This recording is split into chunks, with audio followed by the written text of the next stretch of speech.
Ok, y les decía que para el tratamiento es necesario estadificar esta insuficiencia cardíaca. Hay un estadio A, B, C y D. ¿Y qué significa cada estadio de la insuficiencia cardíaca? El estadio A, doctores, implica alto riesgo, es decir, el paciente se muestra asintomático y tiene factores de riesgo que pueden precipitar o que pueden desencadenar a corto, mediano o largo plazo una insuficiencia cardíaca. ¿Cuáles son estos factores de riesgo?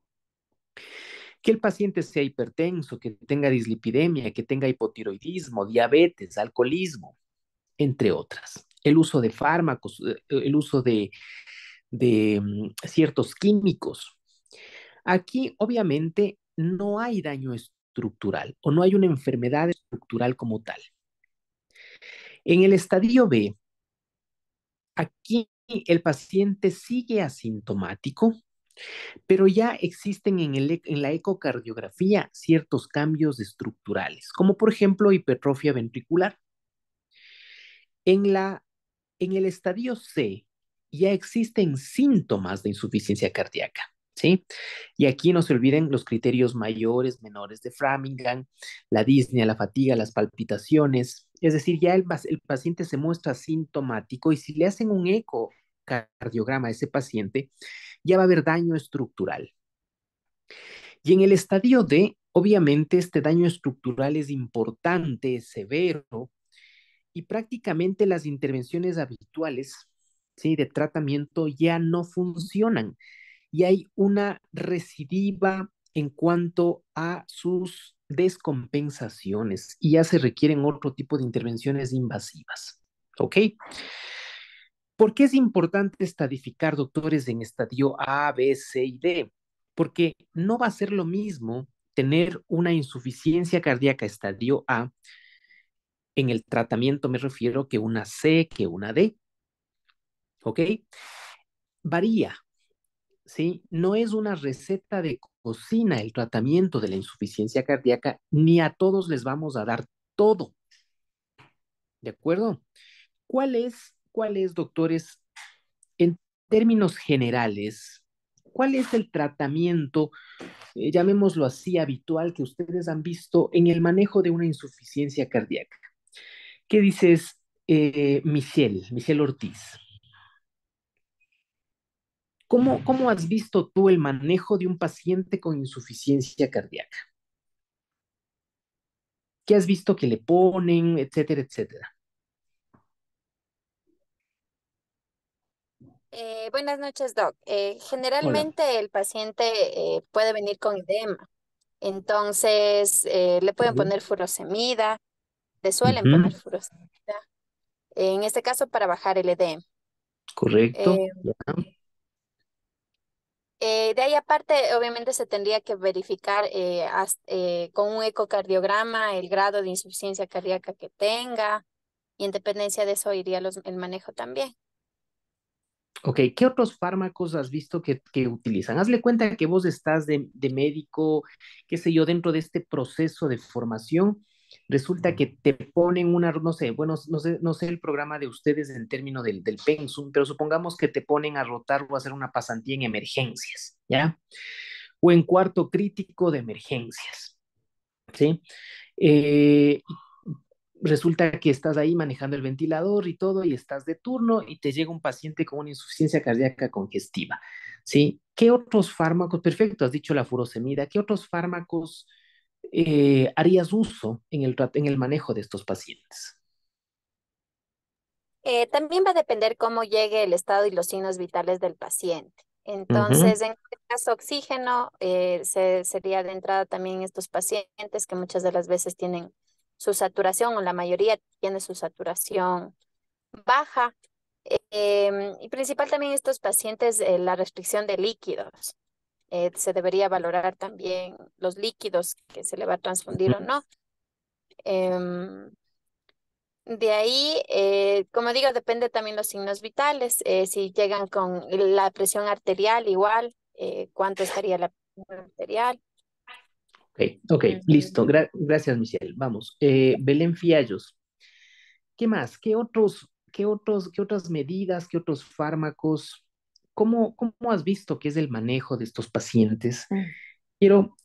Quiero hacerles caer en una situación y es que no todas las insuficiencias cardíacas tienen que ser tratadas de la misma manera y que dependen de factores importantes para saber cuál o cuáles fármacos utilizar. Cuéntame, Belén.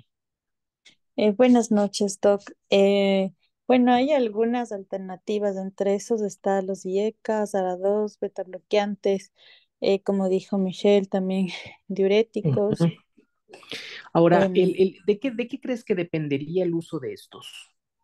de la sintomatología del paciente, Ya, porque estos eh, medicamentos nos van a ayudar para, o sea, para mejorar la calidad de la vida del paciente.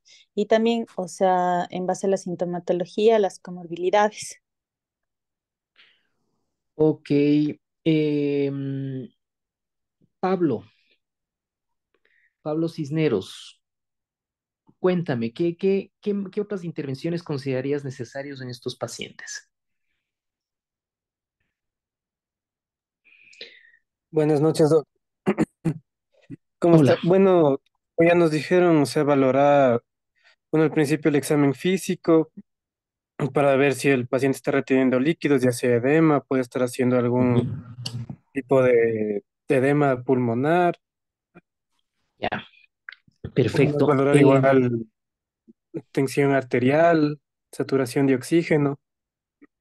Ujú. ¿Han oído ustedes de los cuatro fantásticos en la insuficiencia cardíaca? ¿Quién me dice quiénes son o cuáles son los fármacos, ¿no? Considerados como los cuatro fantásticos en la insuficiencia cardíaca. ¿Qué dices, Jocelyn?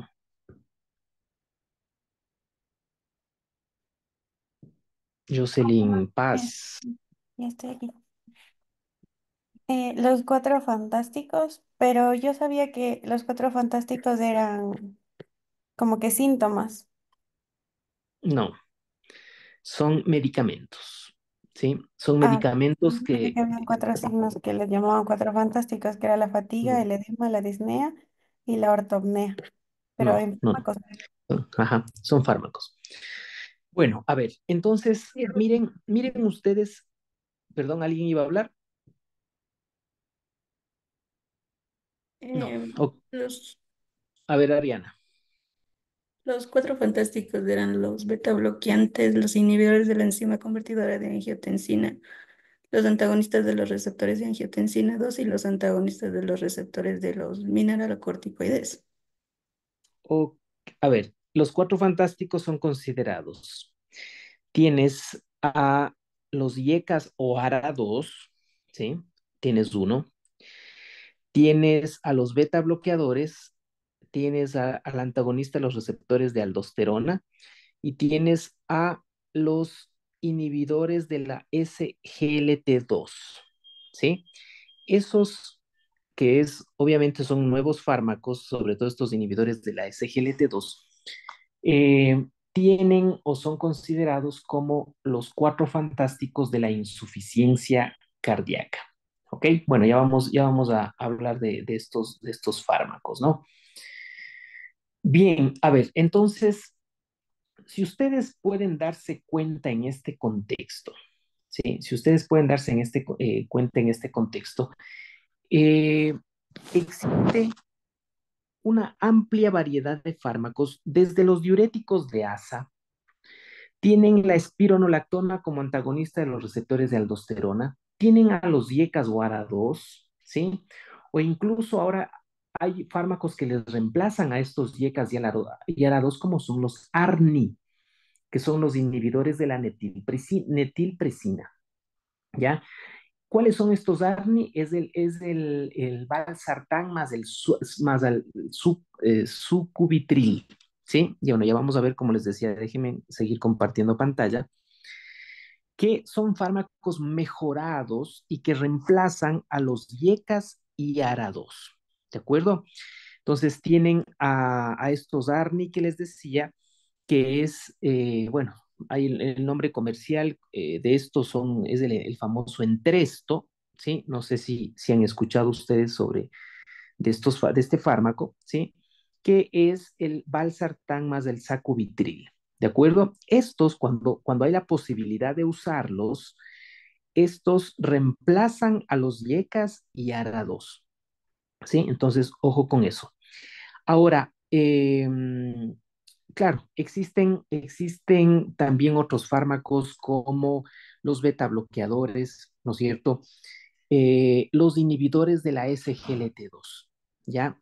Estos fármacos recién con nueva introducción, porque antes no existían, ¿sí? Han demostrado que disminuyen la mortalidad en estos pacientes. Ojo que los inhibidores de la SGLT2, ¿sí? Se han utilizado o se utilizaron para la diabetes y se utilizan para la diabetes mellitus, pero también tienen el efecto en la parte cardíaca, es decir, también se utilizan en la insuficiencia cardíaca, así no sea diabético el paciente. Ojo, ¿de acuerdo? Bien, ahora, en términos generales, ¿cómo se trata o una vez que ustedes han clasificado en los estadios a la insuficiencia cardíaca, resulta que el manejo está dado de la siguiente manera? En el estadio A, ¿qué era el estadio A? Es simplemente un paciente asintomático que tiene factores de riesgo. Punto.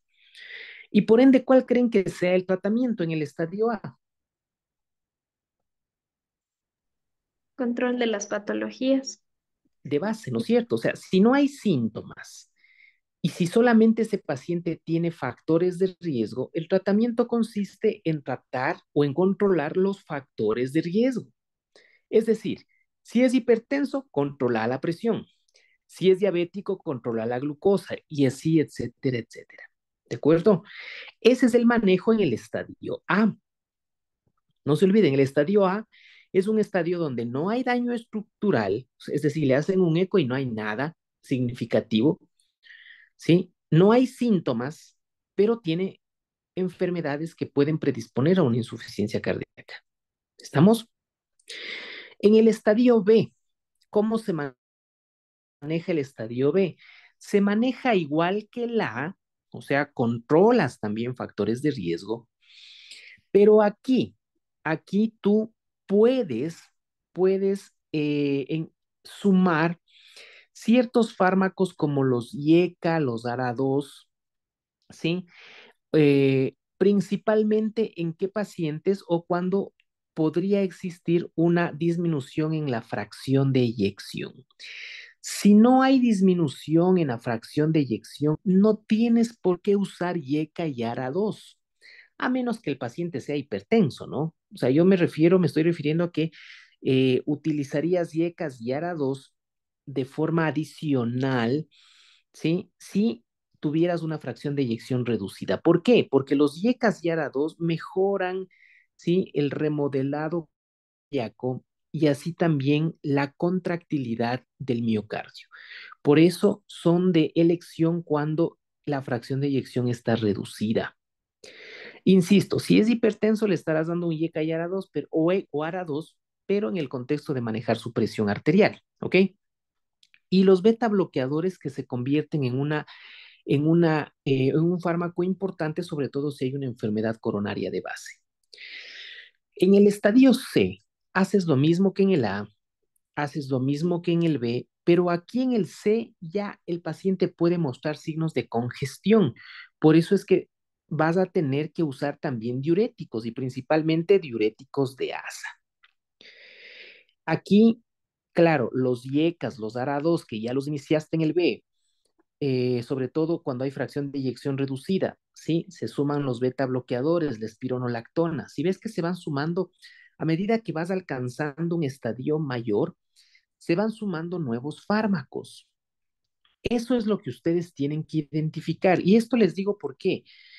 Y en el estadio D, claro, ya aquí hay otros fármacos, ¿no? Inotrópicos, dispositivos automáticos implantables, trasplantes, ¿sí? O simplemente el paciente está ya en cuidados paliativos porque la mortalidad a 4 años es mayor del 50%. ¿sí? En el estadio D ya no ha funcionado ni el A, ni el B, ni el C. Por eso tienes que usar ya un tratamiento especializado. Esto en términos generales. Ahora, en esta imagen, en esta lámina, prácticamente está, y esta es clave, esta es una lámina que construimos en una de las clases utilizando la mejor evidencia y considero que resume perfectamente en qué casos y en qué momentos se tienen que usar cada uno de los fármacos, ¿sí? Por ejemplo, si tienes estadio A, ya quedamos que aquí ningún fármaco, ¿sí? Digamos, especial está, está generado, ¿sí? Sino más bien tienes que controlar los factores de riesgo. Es decir, si es hipertenso, contrólale la hipertensión, si es diabético, etcétera, etcétera. ¿Sí? Solo un detalle, doctores, aquí. Si el paciente es diabético, ¿sí? Si el paciente es diabético, en este estadio opta por los inhibidores de SGLT2, ¿sí? ¿Sí saben cuáles son los inhibidores de la SGLT2? ¿Sí han escuchado de estos fármacos? Dapaglifosina y empaglifosina. Así es. ¿Qué saben de estos fármacos? Cuéntenme. ¿Qué han escuchado referente a estos fármacos? Que aumentan la absorción de sodio en en los túbulos contorneados del riñón. Ya juega un papel Bien. muy importante en cuanto a la absorción del sodio. Y de hecho, estos pacientes, mira, tanto se reabsorbe el sodio que incluso se utiliza para el tratamiento de la hiponatremia por SIHAD o síndrome de inadecuada eh, secreción de hormona antitética, ¿no? Pero bueno, entre algunos usos que tiene. Entonces, en el estadio A, ¿sí? Estamos claros que vamos a control de factores de riesgo. Pero, si por ahí un factor de riesgo es la diabetes, voy dentro del esquema de ese diabético a usar un ISGLT2. ¿Estamos? En el estadio B, ¿qué voy a usar? En el estadio B voy a usar, si es diabético, un ISGLT2 y un IECA o un ARA2 o un beta bloqueador, dependiendo obviamente las necesidades de ese paciente. ¿Ok? Podría ir introduciendo IECA o ARA2 si es que fuera hipertenso, un beta bloqueador si hubiera una enfermedad coronaria, pero ISGLT2 si fuera diabético. No se olviden que en el B el paciente todavía es asintomático, ¿ya? Es decir, en el B se trata igual que el A, pero voy aquí tomando en cuenta ya algunas particularidades, sobre todo con elegir estos fármacos, si hay para el control de esas patologías de base. En el estadio C y D, aquí está lo bueno, ¿ya? En el estadio C y D, obligatoriamente necesito la fracción de eyección. Y no se olviden que lo clasificábamos en base a la fracción de eyección en insuficiencia cardíaca con fracción de eyección reducida, insuficiencia cardíaca con fracción de eyección levemente reducida, ¿sí? Y la insuficiencia cardíaca con fracción de eyección preservada, dependiendo estos valores, ¿sí? Así el C y el D. En la reducida es donde están todos los fármacos, toditos. Que el diurético de asa, porque este paciente va a estar con edemas.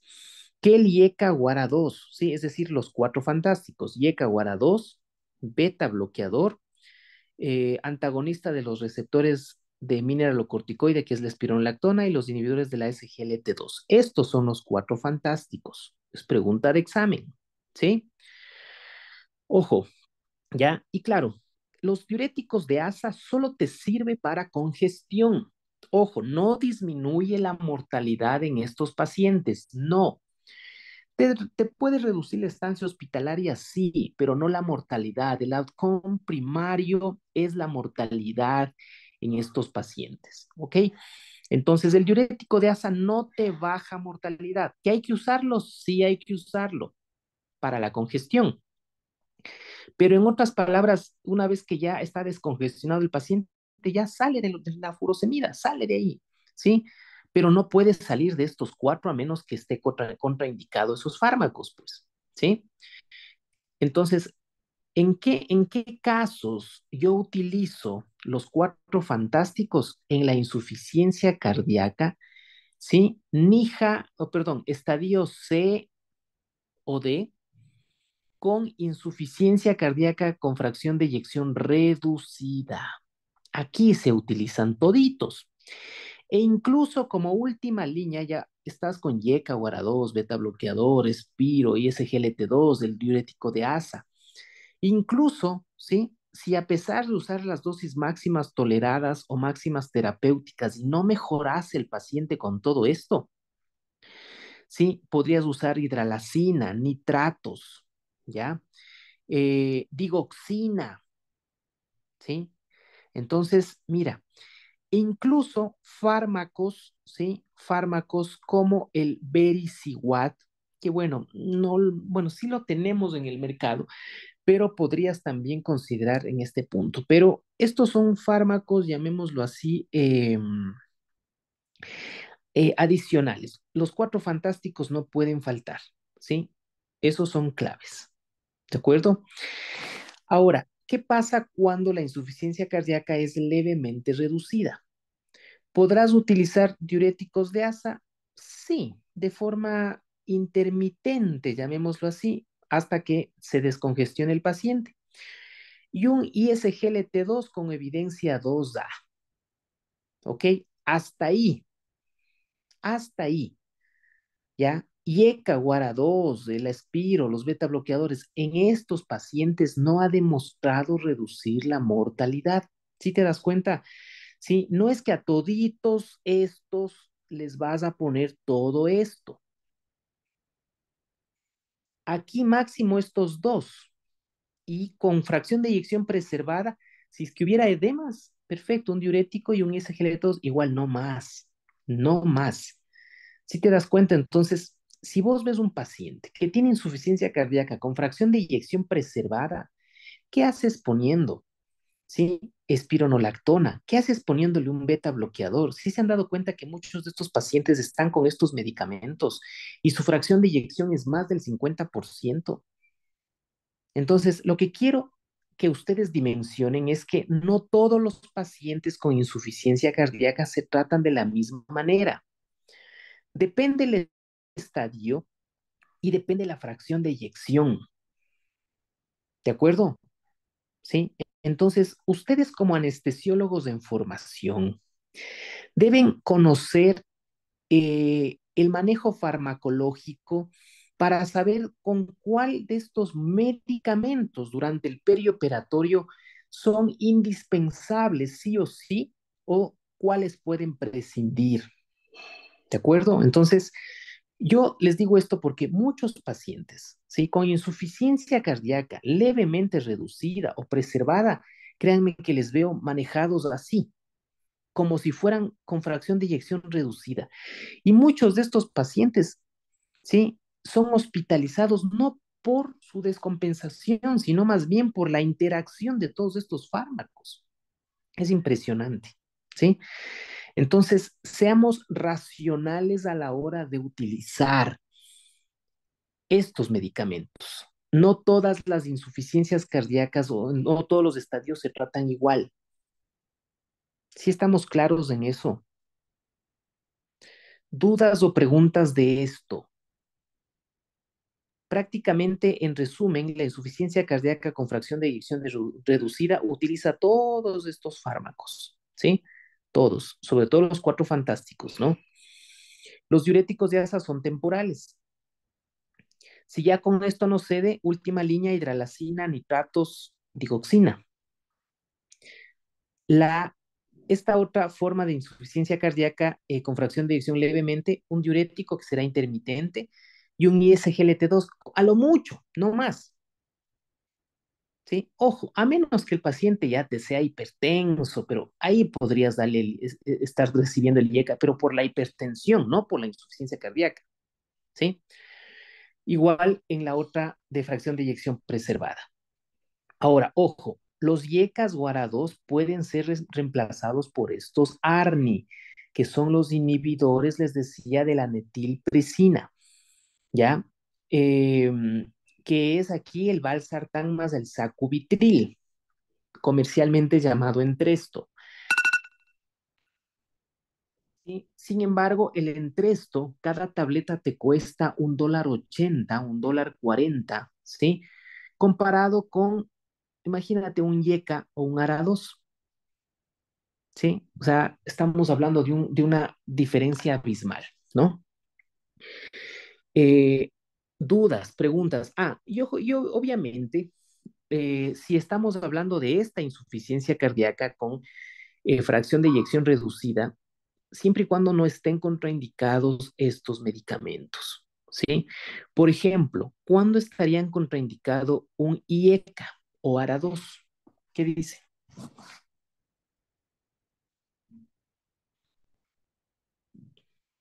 Repasemos un poco estas contraindicaciones. Contraindicaciones de un IECA o ARA2. Estenosis de la arteria renal, Bueno, Paciente monorreno, no necesariamente, porque sí puedes usar en ellos. Ujú. embarazo, Bueno, Hay una bu- insuficiencia no, glomerular menor a 30. bueno, no te olvides la hiperpotasemia, ¿no? Cuiden a estos pacientes con una tasa de filtración glomerular menos de 30 miliminuto, sobre todo porque estos pacientes pueden hacer un síndrome cardiorrenal, ¿sí? No se olviden, hay el síndrome cardiorrenal donde es tal el daño cardíaco que termina también comprometiendo el riñón y ya sus creatininas son altas, ¿sí? Así es que cuiden por ahí ese clearance menos de 30 ml minuto porque esos pacientes se les va a acumular el potasio.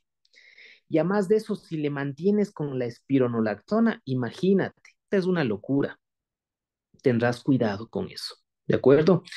Ya, los IECAS no se olviden que puede dar tos, sí. Cuando un IECA te da tos, te pasas al ARA2, ¿ok? Sí, no es que el uno sea mejor que el otro, no, no, no. Por eso es IECA o ARA2. ¿Cuáles decía que le reemplaza al IECA o ARA2 de los medicamentos?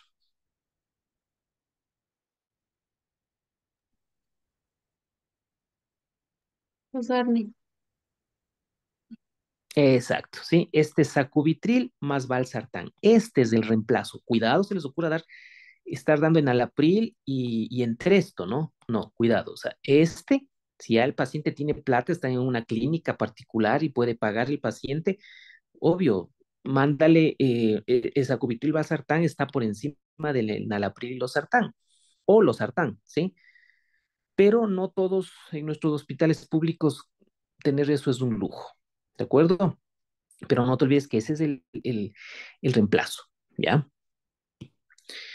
Em, contraindicaciones de el beta bloqueador. ¿Qué dicen? Pacientes que tengan una bradicardia severa. No se olviden que hay contraindicaciones absolutas y relativas, ¿sí? ¿Cuáles son las relativas? Diabetes mellitus y EPOC. Diabetes y EPOC. EPOC y diabetes, perfecto. ¿Y las absolutas?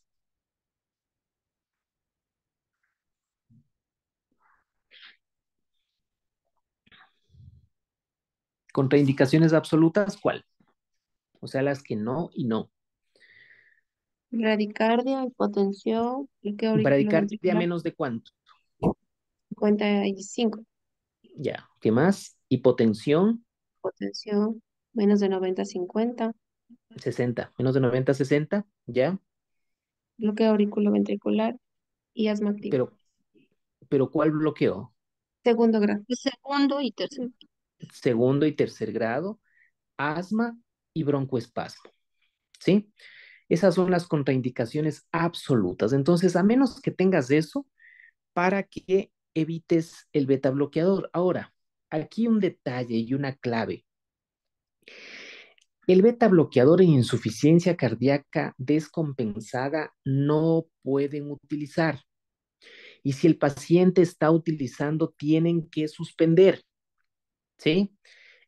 Repito, a pesar de que el beta bloqueador es uno de los cuatro fantásticos, cuando el paciente está en plena fase de descompensación, doctores, suspendan, ¿sí? O no inicien si es que recién está diagnosticado. ¿Por qué? En fase de descompensación, ojo, en fase de descompensación aguda, el beta bloqueador reduce la fracción de eyección.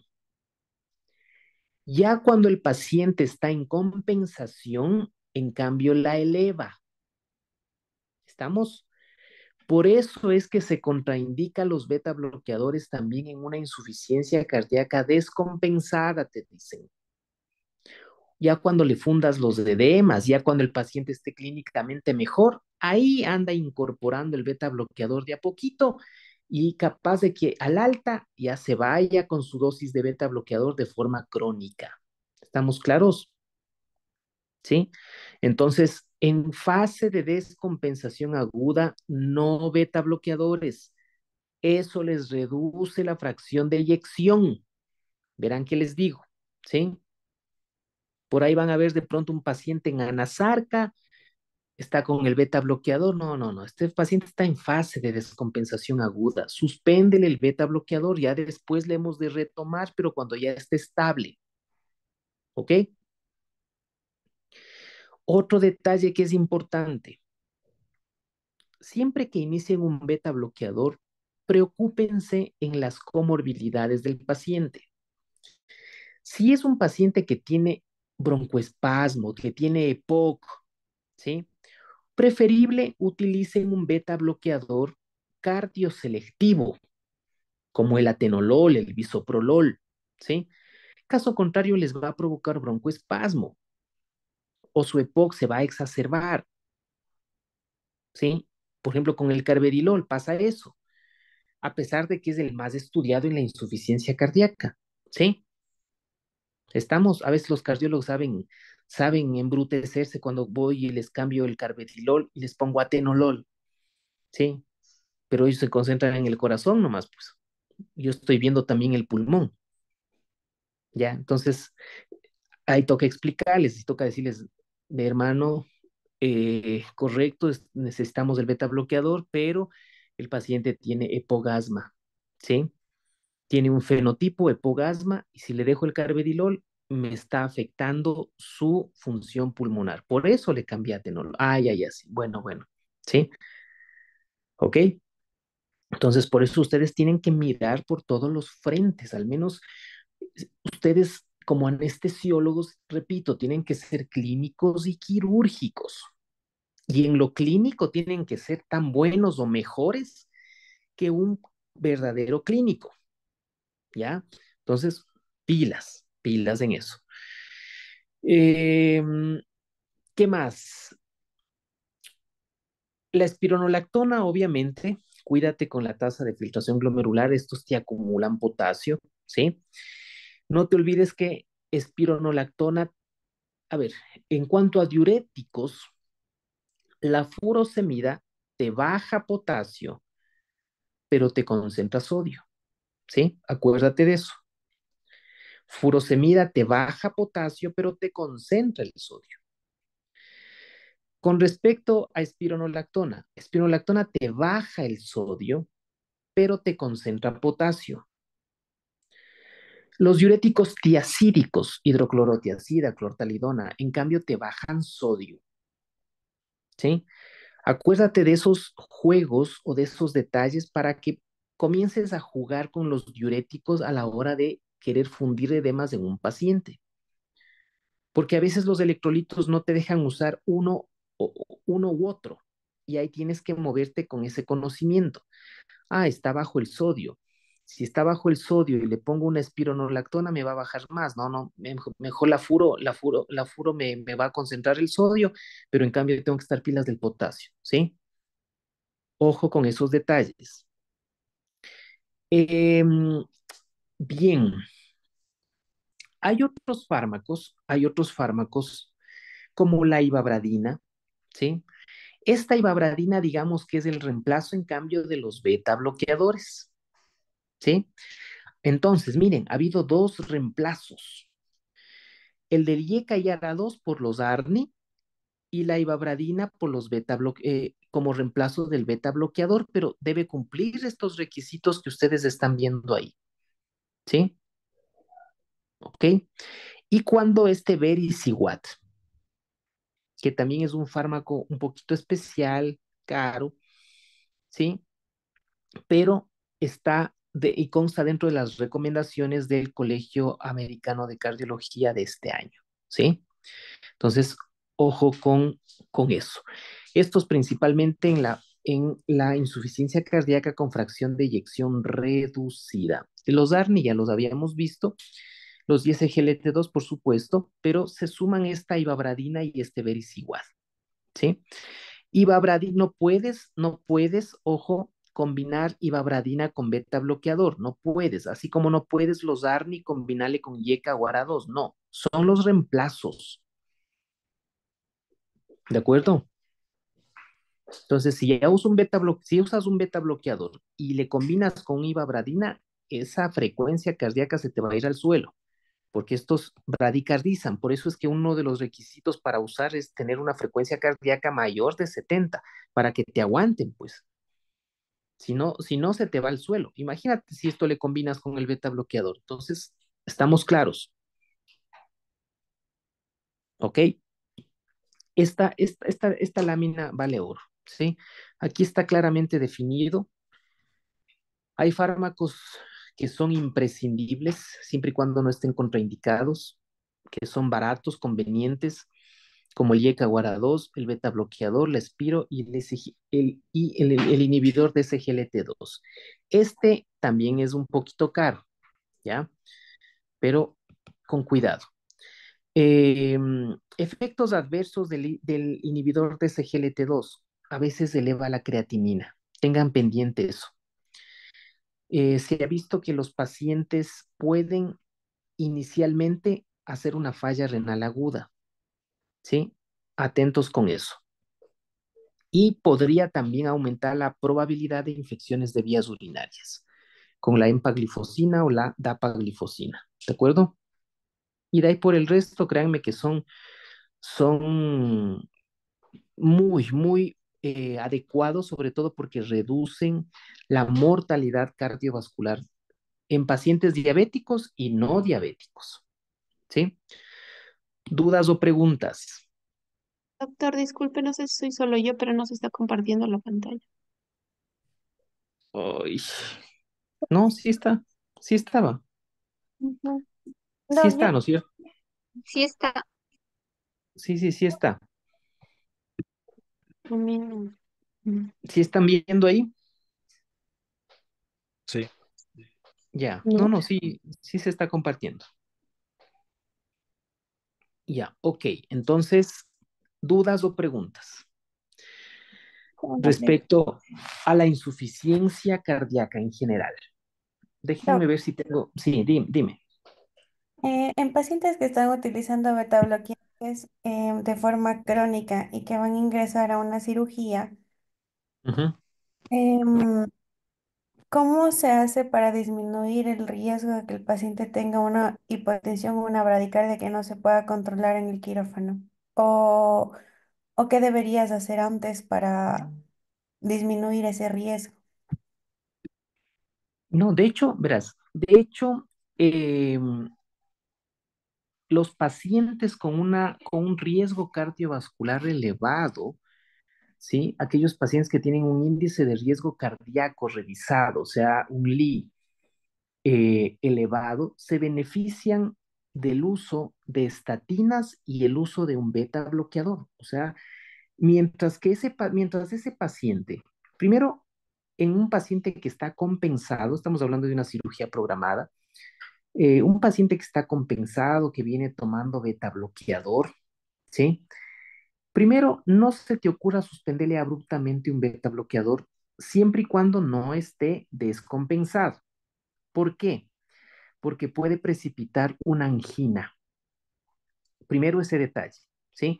En el descompensado sí te toca porque es eso o simplemente una caída de la fracción de eyección y vas a tener problemas. Lo, lo que tú me comentas de este riesgo de hipotensión, eso ocurre en el contexto de una descompensación, ¿sí? Obviamente no puedes prever aquello, o sea, no está establecido una medida en la cual tú digas, ah, no, para que no se le vaya a bajar con el beta bloqueador, pasémosle un bolo de tanto, un líquido de tanto, para que no, no, eso no está establecido de una manera adecuada. Estos pacientes que ya toman de forma crónica el beta bloqueador, más bien vas a tener un plus en cuanto a la mortalidad cardiovascular perioperatoria. Así es que no hagamos más allá de lo que te toca hacer en el contexto de tu anestesia como tal, ¿sí? No está demostrado las otras intervenciones o medidas adicionales en estos pacientes. Peor aún, suspenderle de golpe. Peor aún, ahí sí tendrías complicaciones principalmente de tipo o a nivel coronario, ¿sí? Entonces, ojo con esa situación. ¿Estás viendo que están haciendo algún tipo de intervenciones? Lo que pasa es que hubo un paciente, más o menos, no más de 30 años, no recuerdo la edad, que tenía Ujú, antecedente clínico, una hipertensión arterial que estaba siendo tratada con carvedilol, ujú, amlodipino y losartán.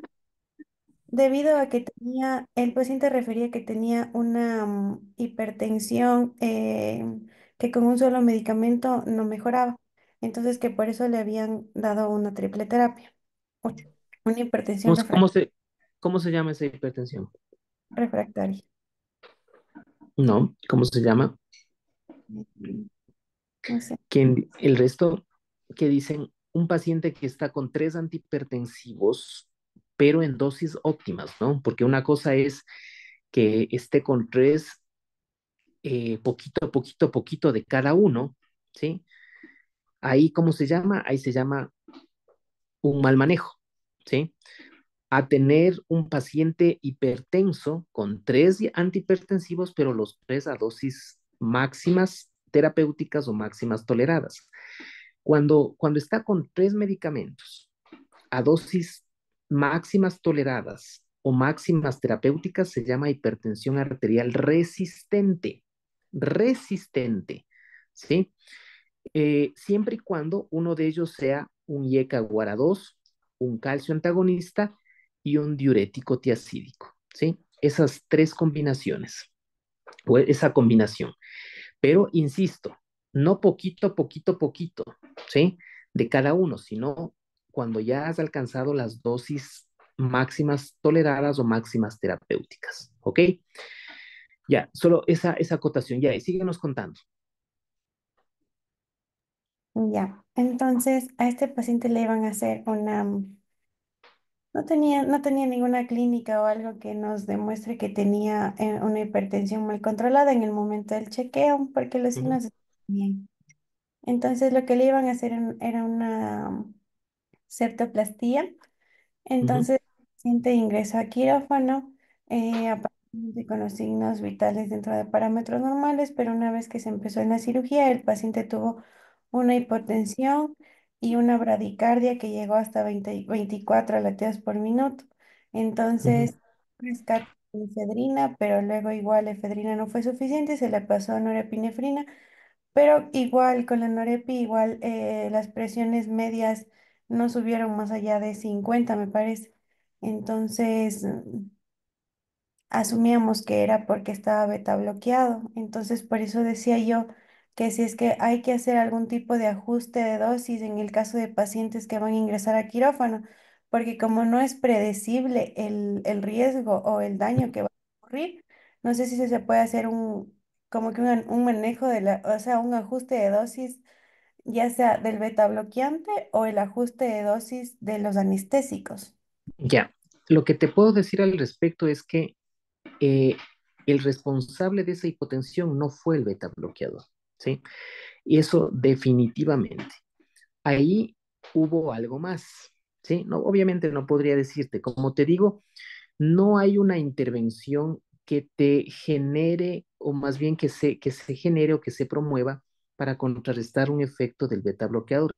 Al contrario, como te digo, en pacientes de alto riesgo, ¿sí? Más bien incorporas un beta bloqueador para reducir la muerte cardiovascular durante el perioperatorio. Entonces sería un poco paradójico, ¿no es cierto?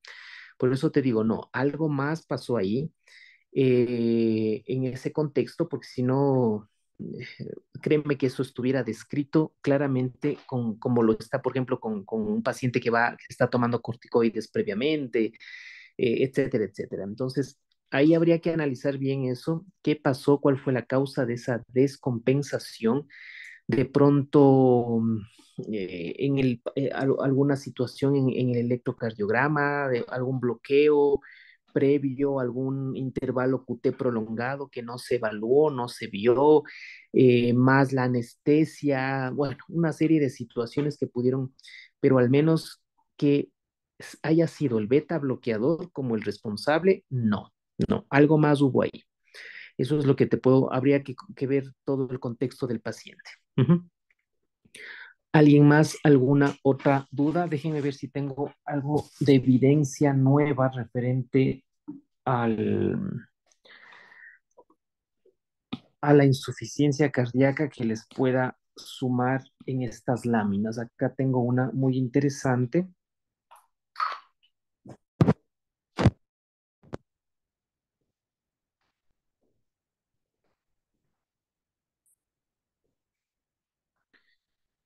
Aquí te ponen los cuatro fantásticos, pero te ponen los cuatro fantásticos aniñados, ¿no? Eh, ¿A qué me refiero con esto? Porque ya te reemplaza el IECA-GUARA 2 por el sacubitril valsartán, ¿no? Pero, ojo, este no te olvides que si no dispones de este, el reemplazo de este, o más bien sí, el reemplazo de cualquier, o viceversa, es el IECA-GUARA 2. Pero aquí están los cuatro fantásticos. IECA-GUARA 2 o su reemplazo, beta bloqueador, la espironolactona y los ISGLT2. ¿De acuerdo? La ibabradina, ¿a cuál reemplazaba?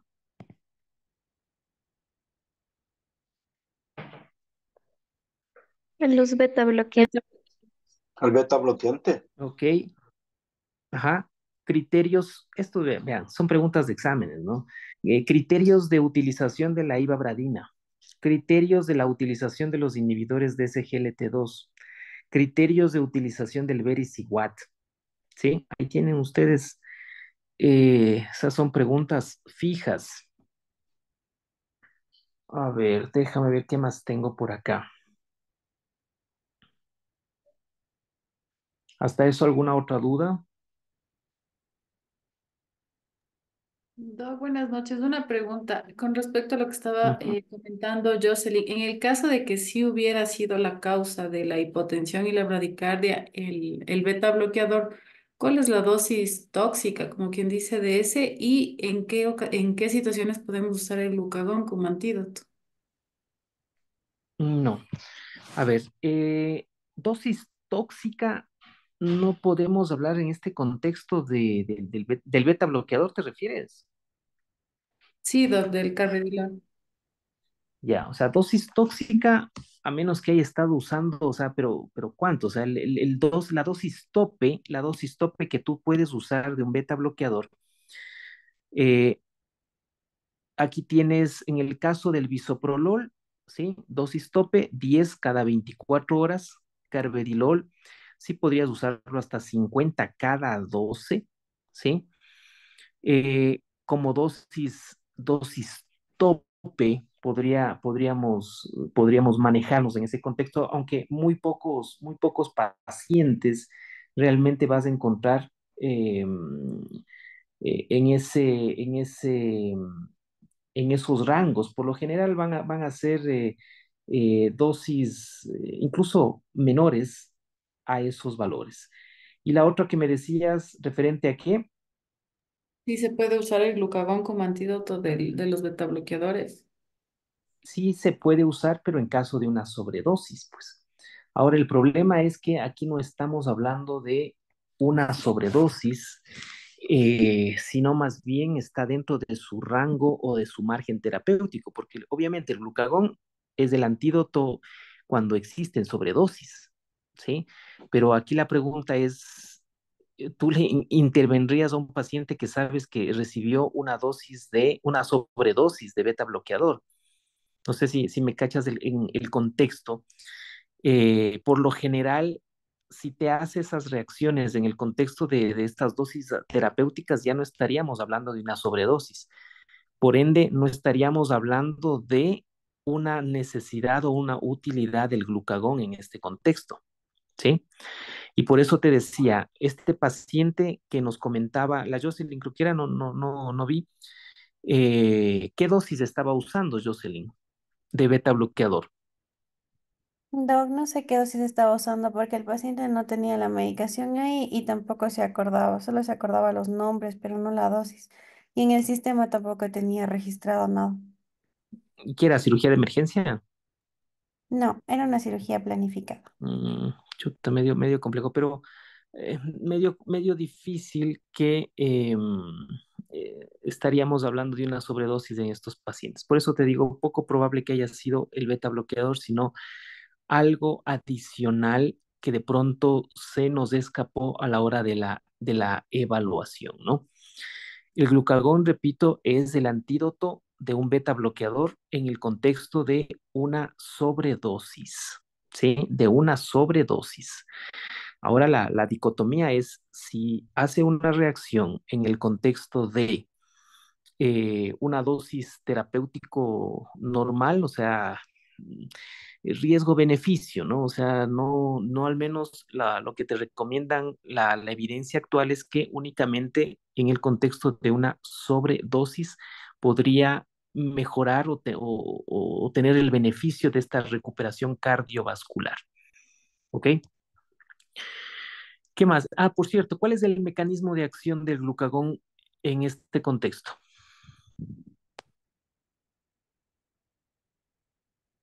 ¿Qué me dicen?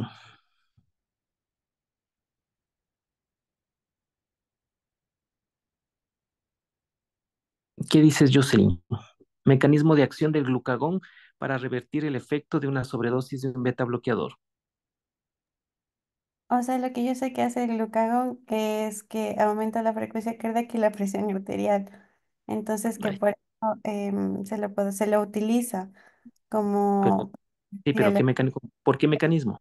como el mecanismo, doc, no me acuerdo, no sé. Ok, vamos a leer eso, ¿sí? ¿Cuál es el mecanismo de acción? Claro, porque sería interesante, ¿no es cierto? Saber el glucagón, yo lo utilizo en las hipoglucemias. A ver, ¿qué tiene que ver el glucagón aquí en revertir el efecto de un beta bloqueador? O sea, ¿qué hace? ¿No es cierto? Entonces, la próxima clase, o sea, mañana, te pregunto, ¿por cuál es el mecanismo de acción por el cual el glucagón revierte un efecto de un beta bloqueador? ¿Sí? Ahí tiene mucho que ver el AMP cíclico, los receptores, etcétera, etcétera. Así es que van a leer todos van a leer, porque a cualquiera le voy a preguntar al azar, ¿sí? Bien, déjame seguir viendo si tengo, les decía, algo más de evidencia en este contexto. Mm, mm, mm.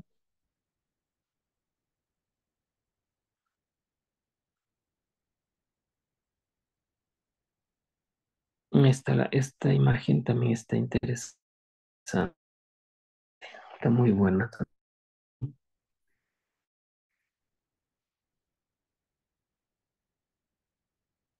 Miren esa belleza ahí. Ahí les pone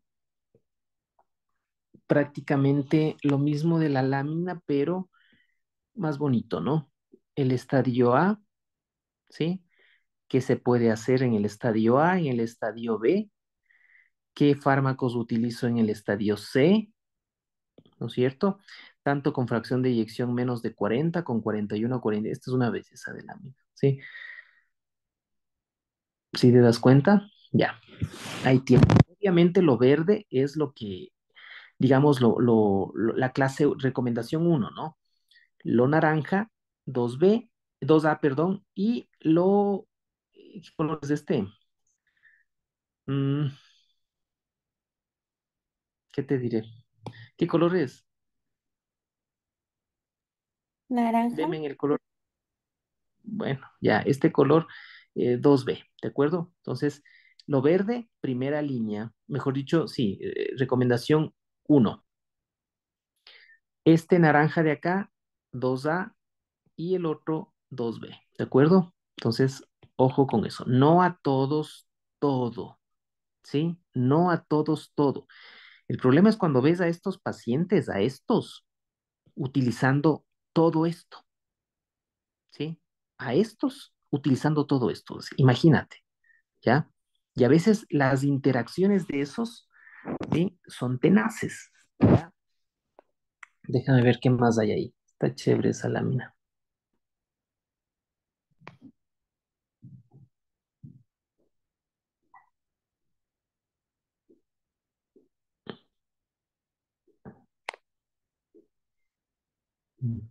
¿Alguna otra duda que tengan?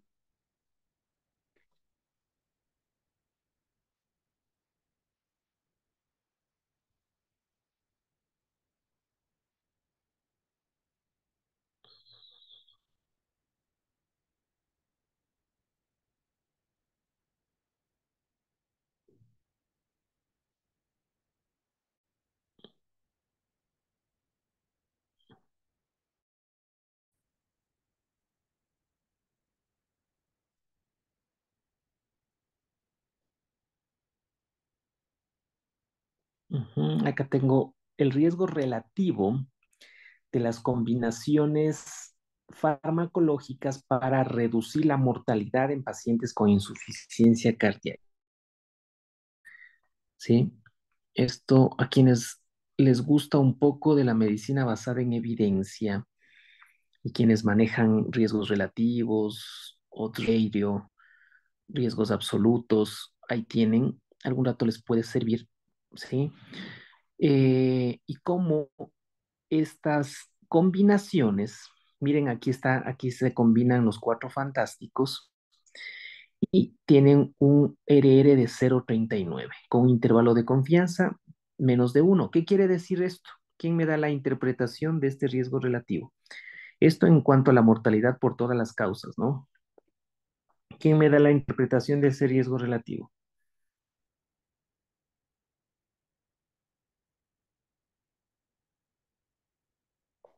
¿Qué quiere decir un riesgo relativo de 0,39 en cuanto a la mortalidad por todas las causas?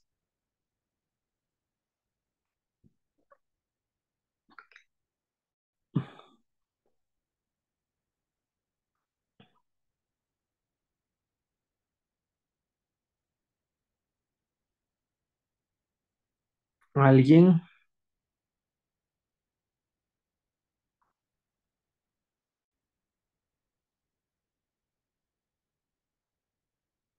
Nadie. ¿Alguien? ¿Qué quiere decir un riesgo relativo de 0,39? Y No, esto no lo es, estamos... pero Ajá. me parece que indica, por ejemplo, que en los grupos de pacientes que están con un tratamiento, sería el 61% que tiene menos riesgo de desarrollar el evento adverso en comparación con el grupo control. Ok. Le, le restas de uno, ¿no es cierto? Entonces, cuando tengan ustedes un riesgo relativo de 0,39, si restas uno menos 39, ¿cuánto te da? Punto- 61, ¿no? ¿O Sí, cuánto? eso. ¿Sí? Ujú. Ya. Entonces, claro, los riesgos relativos se interpretan restando de uno. Entonces, uno menos 0,39, ¿sí? Uno menos 0,39 te da 61. Eso le haces porcentaje. ¿Y qué quiere decir? Que los pacientes que utilizan un AR, un bloqueador, un antagonista de los receptores de mineralocorticoide como la espironolactona y un ISGLT2 tienen un 61%, ¿sí? menos riesgo de morir por insuficiencia cardíaca comparado con los que no utilizan. ¿Sí está claro? La interpretación, sí, repito, pacientes con insuficiencia cardíaca que utilizan estos fármacos tienen 60% menos riesgo, ¿sí? O dicho de otra manera, se reduce la mortalidad por todas las causas en un 61% en aquellos pacientes que utilizan estos fármacos. ¿Ok? ¿Estamos claros? Asimismo de los otros, restan de uno y eso le hacen porcentaje. ¿De acuerdo? Doc, Creo que con eso tienen bastante, ¿sí?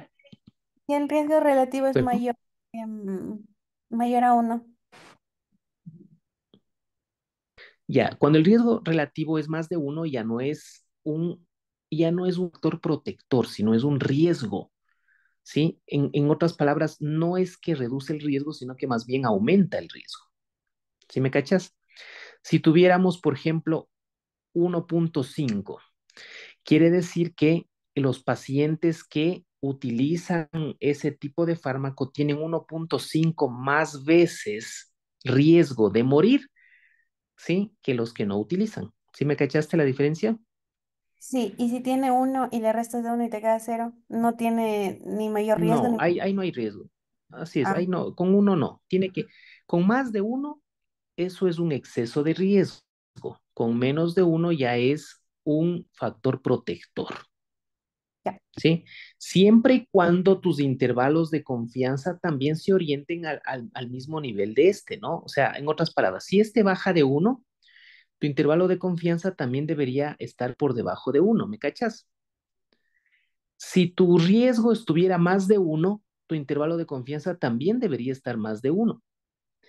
¿Qué pasa si yo tuviera esto? Por ejemplo, supongamos que aquí me hubiera salido 0.39, con un intervalo de confianza entre 0.31 y 1.9. Si te das cuenta? Y que en algunos estudios ustedes van a ver que esto pasa. El uno está menos del uno y el otro está más de uno, pero este aparentemente es factor protector, ¿no es cierto? Pero si lees el intervalo de confianza, no cuadra. Esto, doctores, no se dejarán sorprender, ¿sí? Por los falsos o falsos interpretadores de la medicina basada en evidencia. A veces te quieren meter el dedo, ¿sí? En los congresos o en algún lado de alguien que cree saber medicina basada en evidencia y te dice, no, el uso de estos fármacos redujo en un 61% y a veces ni te ponen esto porque son pilas, ¿no? Ya, ¿y con qué intervalo de confianza? Y resulta que te presentan esto. Cuando esto pasa, el uno está menos de uno y el otro más, o sea, no se orienta a lo que pasó acá. Esto no es estadísticamente significativo, ¿sí? Ojo, y de hecho necesitarías aquí los intervalos y el valor de P, una P menor de 0.05. Con estos dos elementos, tú concluyes que hay diferencia estadísticamente significativa, tanto con el intervalo de confianza, ¿sí? Al 95% y el valor de P. Aquí me estaría faltando el valor de P, porque ¿qué tal si aquí hay una P, qué sé yo, mayor de 0.05? Por más que este intervalo se alinee, por más que este esté como factor protector, si el P no me da, simplemente no hay diferencia estadísticamente significativa. ¿De acuerdo? Si estamos, ¿sí entendieron esa parte? Bueno, ya hemos de tener una clase de medicina basada en evidencia donde hemos de analizar todas estas situaciones. Listo, doctores. Eh, Nos quedamos ahí. Mañana continuamos con otro tema. Mañana vamos a empezar con fibrilación auricular. ¿De acuerdo? Que tengan todos ustedes una buena noche.